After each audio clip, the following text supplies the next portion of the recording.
Land for job मामले में RJD supremo Lalu Prasad Yadav, उनकी पत्नी राबड़ी देवी और उनके परिवार को दिल्ली की राउज एवेन्यू कोर्ट से एक बार फिर से जोरदार झटका लगा है।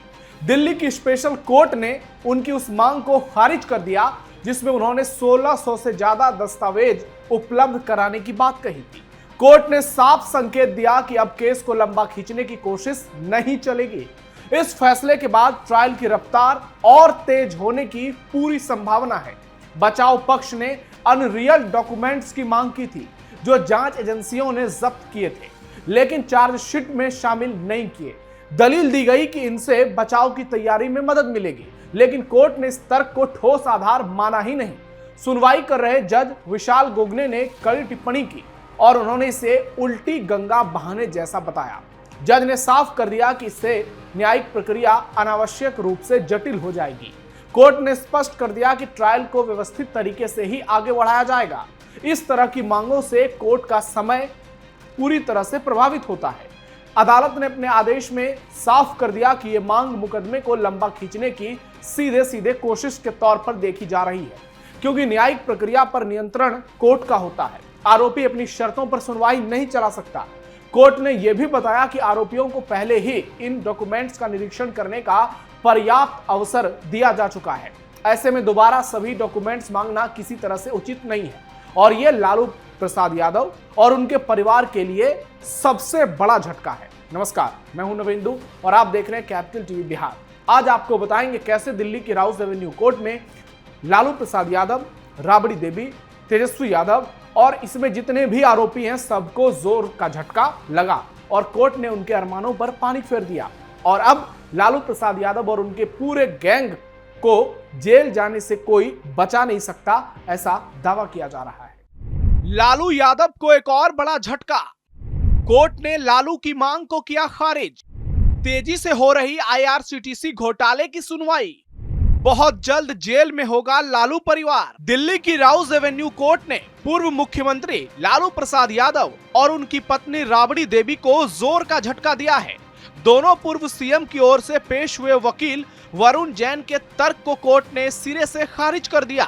लालू राबड़ी के वकील वरुण जैन ने तर्क दिया था कि सुप्रीम कोर्ट के कई फैसलों में यह अनिवार्य किया गया है कि अभियोजन पक्ष द्वारा मुकदमे की सुनवाई के दौरान बचाव पक्ष को सभी अनरियल डॉक्यूमेंट्स उपलब्ध कराए जाएं। जैन ने तर्क दिया कि जिन डॉक्यूमेंट्स पर भरोसा नहीं किया जा सकता उन्हें उपलब्ध कराने से बचाव पक्ष को अगले 2 अभियोजन गवाहों अर्थात 2 प्रत्यक्षदर्शी गवाहों से पूछताछ करने में मदद मिलेगी। जबकि सीबीआई की ओर से पेश हुए अभियोजक डीपी सिंह ने तर्क दिया कि आरोपियों ने अपने बचाव के लिए प्रासंगिक प्रस्तावित डॉक्यूमेंट्स की पहचान तक नहीं की है, जबकि संघीय एजेंसी ने उन्हें 1 साल से अधिक समय पहले ही अप्रमाणित दस्तावेजों की एक सूची प्रदान कर दी थी। अभियोजक ने आगे कहा कि आरोपी को विशिष्ट दस्तावेजों को तलब करने के लिए ठोस औचित्य प्रदान करना आवश्यक था और आपराधिक प्रक्रिया संहिता में बचाव पक्ष के साक्ष्य के चरण तक पहुंचने से पहले ही उन्हें उपलब्ध कराने का कोई व्यापक प्रावधान नहीं है। अदालत ने गौर किया कि आरोपियों ने मुकदमे को शुरू से ही उलझाने के इरादे से ऐसी दलीलें पेश की और ये तब है जब आरोपियों ने अभी तक सवालों, सुझावों या संभावित बचाव के रूप में कोई विशेष दलील पेश करना शुरू भी नहीं किया है। कानून को अनुचित, अव्यवहारिक और असुविधाजनक परिणामों से बचाव करना चाहिए। लालू और राबड़ी ने स्पष्ट रूप से ठीक ऐसे ही अनुचित परिणाम पर दांव लगाया है।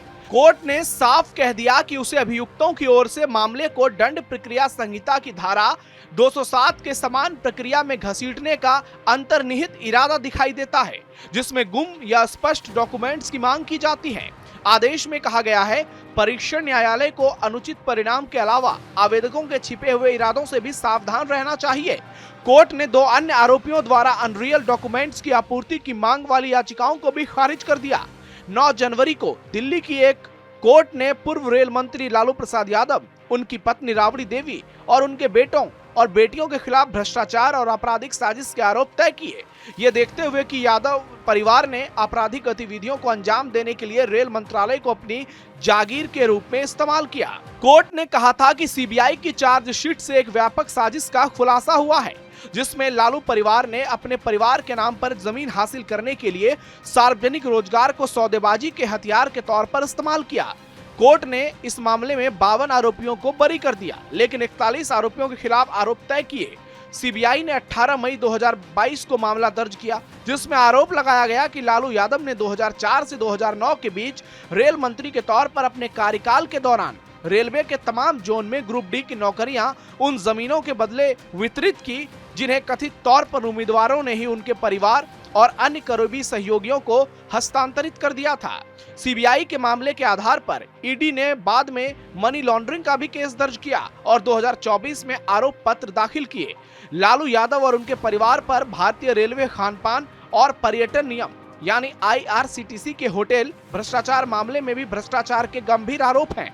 दिल्ली की एक अदालत ने अक्टूबर 2025 में उनके खिलाफ आरोप तय करते हुए उस समय ये पाया कि यादव परिवार ने IRCTC के स्वामित्व वाले 2 होटलों की निविदा प्रक्रिया को प्रभावित करते हुए सुजाता होटल्स को ये होटल आवंटित किए थे। कोर्ट का रुख अन्य आरोपियों के मामले में भी इतना ही सख्त रहा।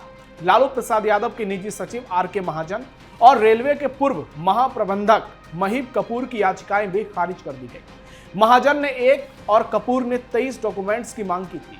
कोर्ट ने अनरियल डॉक्यूमेंट्स को ऐसी सामग्री बताया जिन्हें जांच एजेंसियां जब्त तो करती हैं, लेकिन अपने केस में शामिल नहीं करती। न्यायाधीश ने टिप्पणी की कि इन याचिकाओं से मामला अनावश्यक रूप से उलझ सकता है।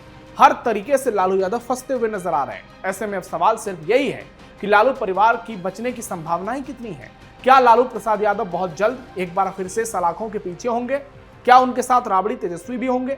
और लालू प्रसाद यादव का ये जो खेल बिहार ने देखा है, अब वो क्या पूरी तरह से अपने अंजाम पर पहुंचने वाला है? हाल ही में रेलवे में नौकरी के बदले जमीन यानी लैंड फॉर जॉब स्कैम में लालू प्रसाद यादव, उनकी पत्नी राबड़ी देवी और उनके परिवार के कई सदस्यों के खिलाफ दिल्ली की राउज एवेन्यू कोर्ट ने आरोप तय कर दिए हैं, जिससे ये स्पष्ट हो रहा है कि मामले में अब ट्रायल और तेजी से आगे बढ़ेगा। 9 मार्च से मामले में नियमित सुनवाई भी हो रही है और आरोप साबित करने के लिए सीबीआई और ईडी पुख्ता सबूत पेश कर रहे हैं। कोर्ट ने आरोप तय करते हुए कहा है कि अभियोजन के पास ट्रायल के लिए पर्याप्त आधार हैं और कोर्ट ने दोनों की याचिकाएं भी खारिज कर दी हैं, जिससे ट्रायल की प्रक्रिया तेज होने का संकेत मिलता है। मामले में आरोपों में यह दावा है कि 2004 से 2009 में रेलवे में ग्रुप डी की नौकरियां देने के बदले कुछ लोगों ने, लालू परिवार ने दूसरे की जमीन हड़पी है। अपनी जमीन कुछ लोगों ने लालू परिवार और उसके करीबियों के नाम लिखवाई थी, जबकि बचाव पक्ष इसे राजनीतिक रूप से प्रेरित कहता है और ये भी दलील देता है कि कोई सीधा सबूत नहीं है कि नौकरियां वास्तव में इसी लेन देन के लिए दी गई थी।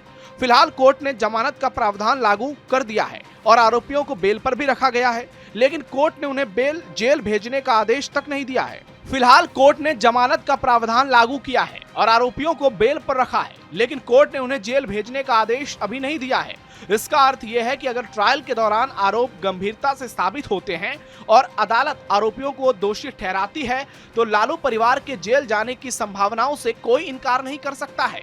जिस तरीके से इस मामले में लालू परिवार को लगातार एक के बाद एक बड़ा झटका मिल रहा है, जैसे दिल्ली से लेकर पटना तक लालू प्रसाद के खिलाफ माहौलबाजी हो रही है, तमाम एक्सपर्ट्स ये राय दे रहे हैं कि अब इस मामले में लालू प्रसाद यादव के लिए मुश्किलें बढ़ती जा रही है। ऐसे में उनके जेल जाने की संभावनाओं से कोई इनकार नहीं कर सकता, क्योंकि मामला बेहद गंभीर है, आरोप सीधे हैं और सीबीआई के पास सबूत पुख्ते हैं। ऐसे में लालू प्रसाद यादव, राबड़ी देवी, तेजस्वी यादव, रोहिणी आचार्य, मीसा भारती, हेमा यादव और कुल 41 आरोपियों पर संकट घना मंडरा रहा है। अब देखना यह होगा कि दिल्ली की राउज एवेन्यू कोर्ट इस मामले में फाइनल फैसला कब देती है, लेकिन जिस तरह से सुनवाई हो रही है, सुनवाई में तेजी देखने को मिली है, उससे लग रहा है कि आने वाले दिनों में बहुत जल्द कोर्ट इस केस के निष्कर्ष पर पहुंचेगा और लालू परिवार को यहां से एक बड़ा झटका लगेगा। हालांकि उसके बाद भी उनके पास बहुत सारे ऑप्शन होंगे, वो हाई कोर्ट और सुप्रीम कोर्ट का दरवाजा खटखटा सकते हैं, लेकिन जिस तरीके से इस मामले में लालू परिवार फंसा है, लग रहा है कि ऊपरी अदालत से भी उनको राहत नहीं मिलेगी, क्योंकि मामले में सीधे सीधे लालू प्रसाद यादव मुख्य आरोपी और मास्टरमाइंड की भूमिका में नजर आ रहे हैं। वहीं तेजस्वी यादव पर भी बड़ा खतरा मंडरा रहा है, इसलिए इंतजार करना होगा दिल्ली की राउज एवेन्यू कोर्ट के फाइनल फैसले पर, जो तय करेगा लालू प्रसाद यादव जेल जाएंगे, कब जाएंगे, कितने लोगों के साथ जाएंगे और कब तक जेल में रहेंगे। बहुत जल्द तय हो जाएगा कि लालू प्रसाद यादव जेल जाएंगे या नहीं। और एक और चीज तय हो जाएगा, वो है तेजस्वी प्रसाद यादव का भविष्य, जो कि बर्बाद होने की कगार पर नजर आ रहा है। जिस तरीके से मामले की सुनवाई तेजी से होने लगी है, जिस तरह से लालू प्रसाद यादव और उनके परिवार के खिलाफ सबूत मिले हैं और कोर्ट का जो रुख नजर आया है, उससे लग रहा है कि लालू परिवार बहुत जल्द सलाखों के पीछे जा सकता है। उनके बचने की संभावना कम है और यही चीजें लालू और उनके परिवार को परेशान कर रही है। एक तरफ नीतीश कुमार के बेटे निशांत की राजनीतिक एंट्री हो चुकी है, लेकिन दूसरी ओर तेजस्वी परेशान है, तेजस्वी बेचैन है, परिवार में फूट हो चुकी है, दोनों भाई अलग हो चुके हैं और पूरे परिवार पर इस वक्त जेल जाने का संकट मंडरा रहा है। ऐसे में अब यहां से आरजेडी का भविष्य क्या होगा, यह देखना भी दिलचस्प होगा, लेकिन उससे भी ज्यादा रोमांचक देखना यह होगा कि तेजस्वी यादव का भविष्य क्या होता है। आपको क्या लगता है, आपकी क्या राय है, कमेंट बॉक्स में जरूर बताइए। हमारे इस वीडियो को लाइक कीजिए, शेयर कीजिए और चैनल को सब्सक्राइब कीजिए। फिलहाल के लिए इतना ही, धन्यवाद।